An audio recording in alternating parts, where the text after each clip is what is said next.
ஒரு lunch vlog பார்க்கலாமா?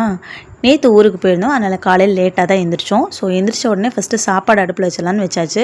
பெருசாக குழம்பு வைக்கிறதுக்கு டைமும் இல்லை, ஐடியாவும் இல்லை. ஆனால் ஹெல்த்தியாகவும் கொடுக்கணும் அப்படின்னு சொல்லவும், சரி நம்ம பிள்ளைங்களுக்கு பிடிச்ச மாதிரி பீட்ரூட் சட்னியை வந்து செய்து கொடுத்துடலான்னு சொல்லிட்டு ஒரு பாத்திரத்தில் கொஞ்சமாக எண்ணெய் சேர்த்திட்டு 1 டேபிள் ஸ்பூன் உளுந்து, 10 பல்லு பூண்டு, 3 காஞ்ச மிளகாய், ஒரு பெரிய வெங்காயம், ஒரு தக்காளி, இது எல்லாத்தையும் கட் பண்ணி நல்லா வந்து வதக்கிக்கலாம்.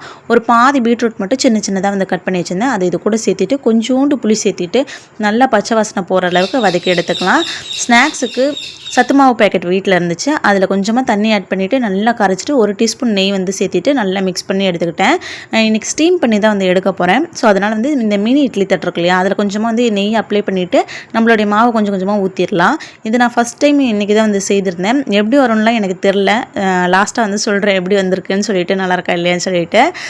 இது வந்து நான் எக்ஸ்டீமரில் வந்து ஒரு 100 ml தண்ணி ஊற்றிட்டு நம்மளோட இட்லி தட்டை வந்து வச்சுட்டு மூடி போட்டு ஸ்விட்ச் ஆன் பண்ணிட்டோம்னா 10 நிமிஷத்தில் வந்து ரெடி ஆயிரும். பீட்ரூட் வதக்கி வச்சிருந்ததும் நல்லா ஆறிடுச்சு. அதுக்குள்ளே கொஞ்சமாக தேவையான அளவு உப்பு சேர்த்திட்டு அரைச்சி எடுத்துக்கலாம். இதெல்லாம் செய்யறதுக்கு இடையிலேயே வந்து சாப்பாடு வெந்துருச்சு. அதை வந்து கஞ்சி வடிக்க வச்சாச்சு. நேற்று வச்ச சிக்கன் குழம்பு இருந்துச்சு. சரி மதியானம் நம்ம அதை வச்சு சாப்பிட்டுக்கலாம். காலையிலைக்கும் அதுவே வந்து தோசை குத்தி கொடுத்துலாம் சொல்லிட்டு அதுவும் சூடாக்க வச்சுட்டேன். இட்லியும் வந்து வெந்துருச்சு. சத்து மாவு இட்லி இது இனிமேல் வந்து சூப்பராக பிள்ளைங்களுக்கு பிடிச்ச மாதிரி எப்படி செய்யுதுன்னு காட்டியிருக்கேன் பாருங்கள். பீட்ரூட் சட்னியும் கையோட வந்து அரைச்சி வச்சாச்சு.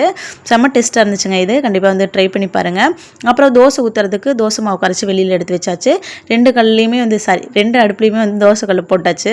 டக்கு டக்குன்னு ஊற்றி எடுத்துடலாம்னு சொல்லிட்டு, இதுக்கடையிலே காலையில் சமைச்சதுக்கு உண்டான பாத்திரங்கள்லாம் விழுந்துருச்சு. அதை கையோட கொஞ்சம் கழுவி வச்சிடலாம். இல்லை அப்படின்னா சாப்பிட்டதுக்கப்புறம் மறுபடியும் வந்து பாத்திரம்லாம் விழுகும். எல்லாத்தையும் சேர்த்து கழுவுறதுனா டைம் ஆகும்னு சொல்லிட்டு அதை மட்டும் வந்து கழுவி எடுத்தாச்சு. இங்கே கல் வந்து நல்லா சூடாகிடுச்சு.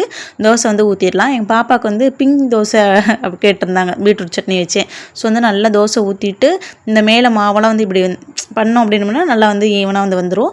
1 டீஸ்பூன் வந்து நம்ம சட்னியை போட்டு நல்லா எல்லா பக்கம் ஸ்ப்ரெட் பண்ணிவிட்டு கொஞ்சமாக நெய் ஊற்றிட்டு நல்லா மொறுன்னு வந்து எடுத்தோம் அப்படின்னு செம்ம சூப்பராக இருக்கும். அது இட்லிக்கு, சாப்பாட்டுக்கு, தோசைக்கு எல்லாத்துக்குமே அந்த சட்னி வந்து சூப்பராக இருக்கும். கண்டிப்பாக ட்ரை பண்ணி பாருங்கள். அப்புறம் மற்ற எல்லாருக்குமே வந்து சாதா தோசை ஊற்றியாச்சு.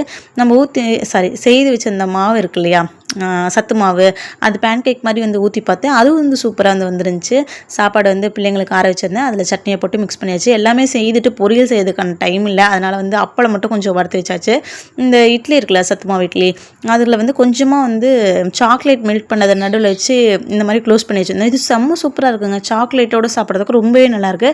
கண்டிப்பாக ட்ரை பண்ணி பாருங்கள். இன்றைக்கி என் பிள்ளைங்களுக்கு நான் இதான் பேக் பண்ணேன். இன்றைக்கி எங்கள் வீட்டில் லஞ்ச் வந்து இதுதான். உங்கள் வீட்டில் என்ன லஞ்ச், அப்புறம் நம்ம வீடியோஸ் உங்களுக்கு பிடிச்சிருக்கு அப்படின்னா சப்ஸ்கிரைப் பண்ணி ஒரு லைக் பண்ணிக்கோங்க. உங்களுடைய கருத்துக்களை கமெண்ட் பாக்ஸில் வந்து சொல்லுங்கள். ஒரு வேளை கமெண்ட் பண்ண தெரியலனா உங்களுக்கு பிடிச்ச கலரில் ஹார்ட் கொடுங்க. அடுத்த வீடியோவில் பார்க்கலாம். பை.